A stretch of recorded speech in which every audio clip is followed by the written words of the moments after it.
Doctor সাহেব, আপনি আমাকে বাঁচান। ডাক্তার বলল, তোমার মাকে বাঁচাতে হলে 5 লাখ টাকা কাউন্টারে জমা দিতে হবে।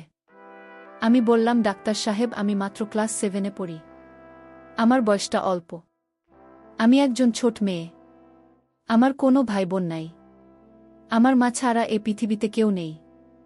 ডাক্তার বলল, তোমার কে আছে বা কে নেই সেটা আমার দেখার বিষয় না। আমি ডাক্তার সাহেবকে বললাম, আপনি একটু দয়া করুন। ডাক্তার তখন বলল, আমি একটা শর্তে তোমার মাকে বাঁচাতে পারি। আমি বললাম, আপনি বলুন কিশোর, আমি সব মেনে নেব। ডাক্তার বলল, তুমি আমাকে কিছু দিতে হবে। আমি বললাম, কি দিতে হবে ডাক্তার সাহেব? ডাক্তার বলল, তুমি আমার অন্য একটা অফিসে এসো। আজ রাত 12টার পরে আমি তোমার মায়ের সমস্ত চিকিৎসার খরচ আমি দেব। ডাক্তার সাহেব যখন রাতের কথা বললেন তখন আমার মনের ভিতর ভয় কাজ করছিল। কিন্তু কিছু করার নেই। আমি ডাক্তার সাহেবের কথা না শুনলে আমার মায়ের চিকিৎসা হবে না। আর তাই আমি বাধ্য হয়ে আমি ডাক্তারের সাথে রাত 12টায় তার অফিসে গেলাম। ডাক্তার আমায় দেখে বললেন, তুমি এসেছ, আসো আমার রুমে। আমি ডাক্তার সাহেবের রুমে গেলাম। তারপর ডাক্তার সাহেব বললেন, তোমার কাছে আজ আমি যা চাই তাই দিতে হবে। যদি না দাও তাহলে তোমার মা বাঁচবে না। তারপর ডাক্তার সারারাত আমার সাথে যা করেছিল তা শুনলে তোমাদের অবস্থা খারাপ হয়ে যাবে। আসল ঘটনাটি শুরু করার আগে তোমাদের কাছে একটা অনুরোধ, তোমরা আমার চ্যানেলটিকে সাবস্ক্রাইব করে পাশে থাকবেন। তাহলে আসল ঘটনা শুরু করা যাক। আমার মায়ের শরীর খুব খারাপ ছিল। আমি তাকে ডাক্তারের কাছে নিয়ে গেলাম।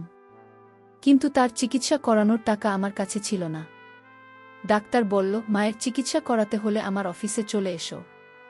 মায়ের চিকিৎসার জন্য আমি ডাক্তারের পার্সোনাল অফিসে গেলাম। আমার নাম সাইমা। আমার বয়স 13 বছর। যখন আমার মায়ের শরীর খারাপ হয় তখন তাকে আমি অনেক ডাক্তার দেখাই, কিন্তু কোনো লাভই হয় না। দিন দিন মায়ের অবস্থা আরও খারাপ হতে থাকে। ডাক্তাররা মায়ের রোগটাকে অপ্রতীক আর্য ঘোষণা করেছিল, কিন্তু মা ছাড়া আমার আর কেউ ছিল না। আমি মায়ের এই অবস্থা দেখে খুবই কাঁদতাম। আমি মায়ের একমাত্র মেয়ে ছিলাম। আমার কোনো ভাই বোন ছিল না যে আমাকে সাহায্য করবে। মায়ের চিকিৎসার জন্য আমি আমাদের সমস্ত জমিজমা বিক্রি করে দিয়েছিলাম। এখন আমার হাতে বেশি টাকাও নেই। মায়ের অসুস্থতার খবর পেয়ে একদিন কাকা আমাদের বাড়িতে এসে বলে, তোমাদের উপর দিয়ে এত ঝড় বয়ে গেছে, আর তোমরা আমাকে একবার খবর দাওনি।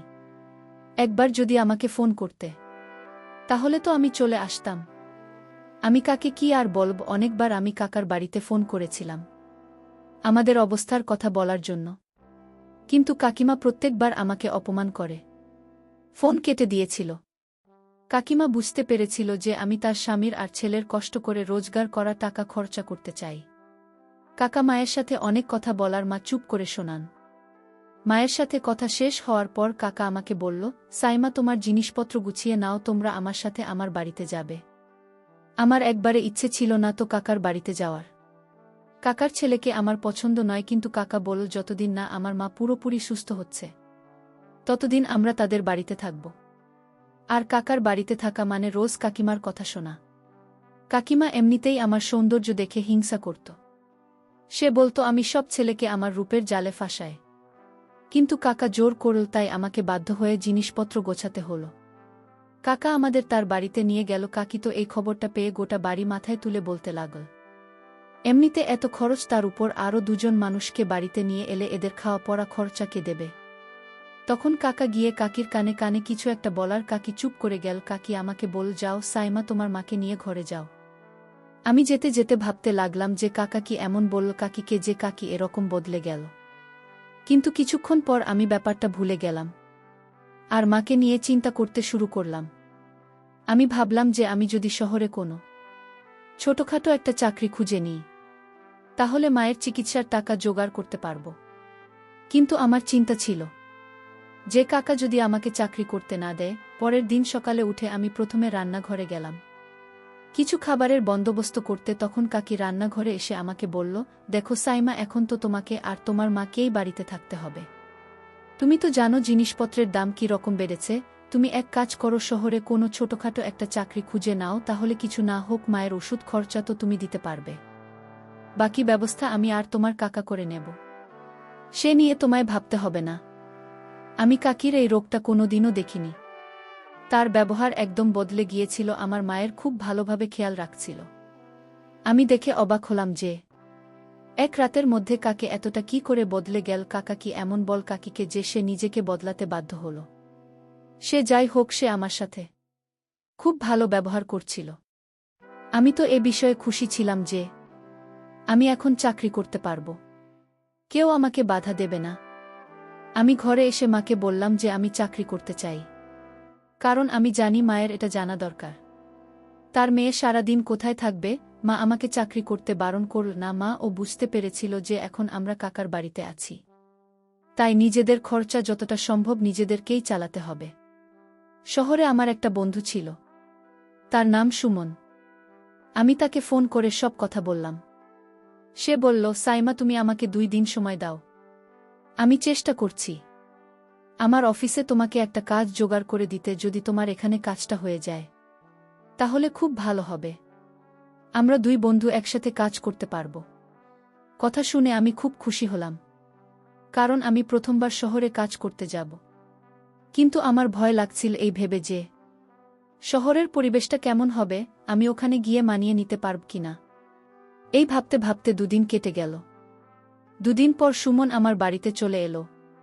সে বলল, সাইমা, তোমার ভাগ্যটা খুবই ভালো, কাল আমি অফিসে তোমার কথা বলতে ওরা তোমাকে নিতে রাজি হয়ে গেল।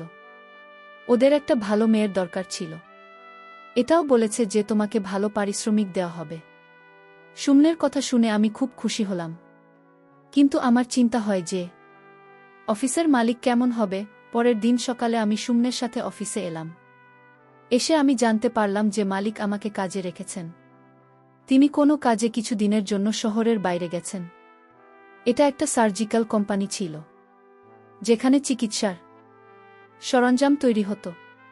প্রথম কদিন আমাকে সুমনের সাথে রাখা হতো, যাতে আমি ভালো করে কাজ শিখতে পারি। প্রথম দিন আমার অফিসে আসতে অস্বস্তি হচ্ছিল, কিন্তু আস্তে আস্তে আমি এখানে পরিবেশের সাথে নিজেকে মানিয়ে নিলাম। আমি সুমনের সাথে অফিসে আসতাম, আর ছুটি হলে তার সাথে বাড়ি ফিরতাম। 15 দিন হয়ে গেল আমি এখানে কাজ করছি, কিন্তু এখনও আমি আমার মালিককে দেখতে পাইনি। আমি এখনও জানি না তিনি কে, আর তিনি কেমন। আমি একবার ওনার সাথে দেখা করতে চাই, যিনি আমাকে কোনো ইন্টারভিউ না নিয়ে চাকরিতে দিয়ে দেন। আমার শিক্ষাগত যোগ্যতা বেশি নয়, আমি কেবল 7 পাশ করেছিলাম। বাবা মারা যাওয়ার পর আমার আর পড়াশোনা করা হয়নি। একদিন মায়ের শরীর খুব বেশি খারাপ হয়েছিল, আমি সেই সময় অফিসে ছিলাম। কাকি আমাকে ফোন করে বলে, তোমার মায়ের শরীরটা খুব খারাপ, তুমি এক্ষুনি বাড়ি চলে এসো। কাকির গলাটা খুব চিন্তিত শোনায়। আমি সঙ্গে সঙ্গে সুমনকে বলে বাড়ি চলে এলাম। এসে দেখি মা খুব অসুস্থ। আমি মাকে নিয়ে হাসপাতালে গেলাম। সেখানে ডাক্তার মাকে দেখেই জবাব দিয়ে দিল, বলল, তুমি ওনাকে কলকাতা নিয়ে যাও। তখন আমার কাছে বেশি টাকাও ছিল না, কিন্তু তাও আমি মাকে কলকাতা নিয়ে এলাম। আমি চাই না থাকার জন্য মায়ের চিকিৎসা বন্ধ হয়ে যাক। কলকাতা নিয়ে এসে আমাকে হাসপাতালে ভর্তি করিয়ে দিলাম। ওখানে ডাক্তার আমাকে ধৈর্য ধরতে বলে, তারা তাদের দিক থেকে পুরো চেষ্টা করছে। এদিকে আমার কিছুই ভালো লাগছিল না, মনে হচ্ছিল না যে কোনো সময় আমাকে ছেড়ে চলে যেতে পারে। তারপর আমি পৃথিবীতে পুরোপুরি একা হয়ে যাব। প্রায় 24 ঘন্টা পর ডাক্তার আমাকে তার অফিসে ডাকেন, আর দেখে বলেন, তোমার মায়ের অবস্থা খুব খারাপ, তার হার্টের অবস্থা খুব খারাপ হয়ে গেছে। আমাদের এখনই তার চিকিৎসা শুরু করতে হবে। তার জন্য তোমাকে 5 লাখ টাকা জমা দিতে হবে, তবে আমরা তোমার মায়ের চিকিৎসা শুরু করতে পারব। এত মোটা টাকার অঙ্ক শুনে তো আমার হাত পা কাঁপতে থাকে। আমি ভাবতে থাকি, এতগুলো টাকা আমি কোথা থেকে জোগাড় করব। ডাক্তার সাহেব মনে হয় আমার অবস্থাটা বুঝতে পারছিলেন। তিনি আমাকে জিজ্ঞেস করেন, তোমার কিছু অসুবিধা থাকলে আমায় বলতে পারো। আমি আমার 2 হাত দিয়ে মুখ থেকে কাঁদতে লাগলাম, আর কাঁদতে কাঁদতেই বললাম, ডাক্তার সাহেব, আমার কাছে এত টাকা পয়সা নেই। আমি আমার মায়ের চিকিৎসাও করাতে চাই, কিন্তু আমার কাছে একটা টাকাও নেই। আপনি বলে দিন, কি এমন করলে আমি আমার মায়ের চিকিৎসা করাতে পারব। আমি অনেক কষ্টে টাকার ব্যবস্থা করে ওনাকে কলকাতা নিয়ে এসেছি। ডাক্তার সাহেব চিন্তায় পড়ে যান। উনি আমার কাঁধে হাত রেখে বললেন, ঠিক আছে, আজ বিকেলে তুমি আমার অন্য একটা অফিসে এসো, সেখানে আমি তোমাকে কিছু কাজ দেব। আর টাকাও দেব, যেটা দিয়ে তুমি তোমার মায়ের চিকিৎসা করাতে পারবে। তুমি যদি আমার কথা না শোনো তাহলে তোমাকে আর বাঁচানো যাবে না।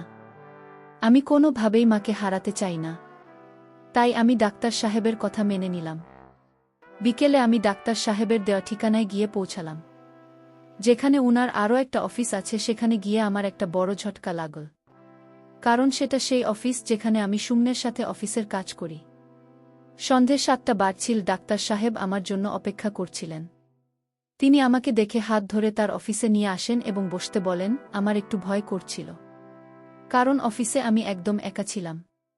কিছুক্ষণ বসার পর তা আক্তার সাহেব বললেন, তুমি তোমার মায়ের চিকিৎসা করাতে চাও, তাই না? তুমি আমার জন্য কি করতে পারবে? আমি বললাম, স্যার, আপনি যা বলবেন আমি তাই করব।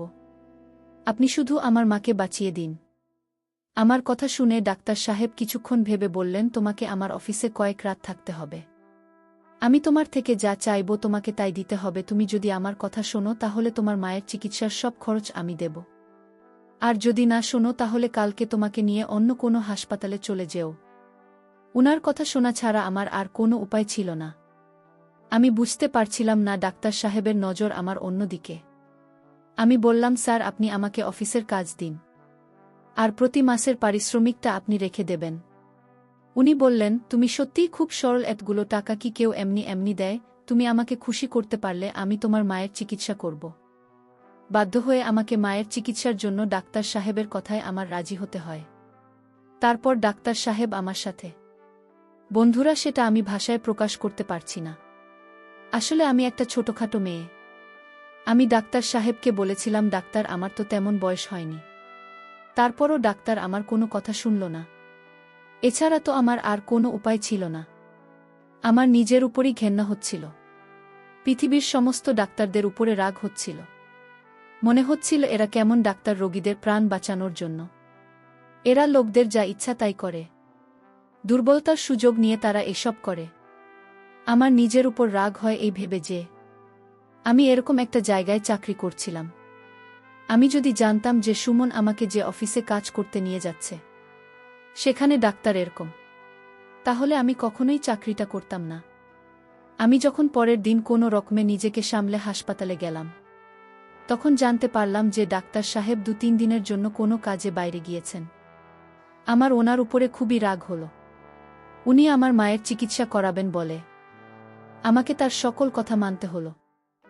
আর তারপর নিজেই শহরের বাইরে চলে গেলেন। আমি ভাবতে লাগলাম যে এখন আমি মাকে নিয়ে কোথায় যাব। তখন আমার মনে হলো যে আমি নিজের সম্মানও হারালাম, আর নিজের মাকেও বাঁচাতে পারলাম না। আমি খুব কাঁদতে শুরু করলাম। সেই সময় ওখানে একজন নার্স এসে বললেন, ডাক্তার সাহেব আপনার মায়ের সমস্ত টাকা জমা করে দিয়েছে। উনার চিকিৎসা শুরু হয়ে গেছে। আপনি কোনো চিন্তা করবেন না। উনি 2-3 দিন পর ফিরে আসবেন। এটা শুনে আমি কিছুটা স্বস্তি পেলাম। মায়ের প্রাণটা তো বেঁচে যাবে। কিন্তু আমি এখন এই মুখ নিয়ে কোথায় গিয়ে দাঁড়াবে? মায়ের চিকিৎসার জন্য আমি ভুল পথে হেঁটেছি। আমি এখন এই বিষয় নিয়ে ভাবতে চাই না, কারণ আমি যতই ভাবো তো নিজের কাছে ছোট হয়ে যাব। মায়ের চিকিৎসা শুরু হয়েছিল। আমি ভগবানের কাছে প্রার্থনা করতে লাগলাম যে উনি যেন আমার মাকে সুস্থ করে দেন, আর আমি যেটা করেছি তার জন্য আমাকে ক্ষমা করে দেন। আমি ভগবানকে বলতে লাগলাম যে আমি কখনোই চাইনি, কারো সাথে জড়াতে চাইনি আমার মাকে বাঁচানোর জন্য। আমি যদি ডাক্তারের কথা না শুনতাম তাহলে পয়সার অভাবে আমার মায়ের চিকিৎসা হতো না করে জানাবেন।